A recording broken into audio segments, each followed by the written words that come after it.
জাআ রাসূলুল্লাহ। রাসূলুল্লাহ সাল্লাল্লাহু আলাইহি সাল্লাম এক মুহূর্তের জন্য উম্মতের অভিভাবকত্বকে ছাড়ে। আক্তা রাহমাতুল্লাহ বলেন, আমি হজ করতে গেলাম, হজে যে মদিনা মুনাওয়ারাতে গেলাম, শুনতেছেন?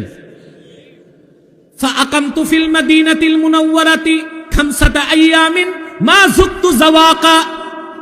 আমি আল্লাহর হাবিবের নূরের শহর মদিনাতুল মুনাওয়ারাতে 5 দিন থাকলাম। আমার কাছে কোনো টাকা পয়সা ছিল না। 5 দিন আমি আমার জিহ্বায় কোনো খাদ্য দিতে পারি না। পরিশেষে তিনি আল্লাহর হাবিবের জান্নাতুল ফেরদাউস রওজা মুবারকের সামনে যে আল্লাহর হাবিবের কদমের সামনে দাঁড়ায় বললেন, আনা দাইফুকা ইয়া রাসূলুল্লাহ, আয় আল্লাহর হাবিব, আমি আপনার নগণ্য মেহমান। আজকে 5 দিন মদিনা মুনাওয়ারাতে আছি, কোনো কিছু আমার জিহ্বায় দিতে পারি নাই। রোনা জারি করে তিনি আল্লাহর হাবিবের জান্নাতুল ফেরদাউস রওজা মুবারকের পেছনে ঘুমায় গেলেন। আবুল খায়র আক্তা বলেন, ফারাআইতু ফিল মানামি আন-নাবিয়্য সাল্লাল্লাহু আলাইহি ওয়াসাল্লাম ওয়া আন ইয়ামিনিহি আবু বকর ওয়া আন শিমালিহি উমর ইবনুল খাত্তাব। আমি দেখি, ঘুমের মধ্যে দেখি স্বয়ং আল্লাহর হাবিব আমার দিকে আসতেছেন।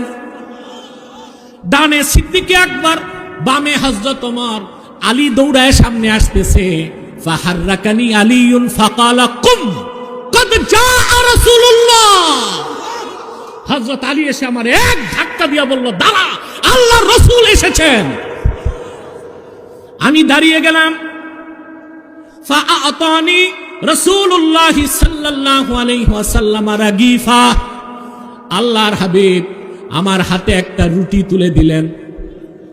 স্বপ্নে খেতে লাগলাম। এমন স্বাদের রুটি জীবনে খাই নাই, এমন সুন্দর গ্রান কোন রুটি জীবনে সঙ্গী নাই। অর্ধেক রুটি খাওয়ার পর ঘুম ভেঙে গেল।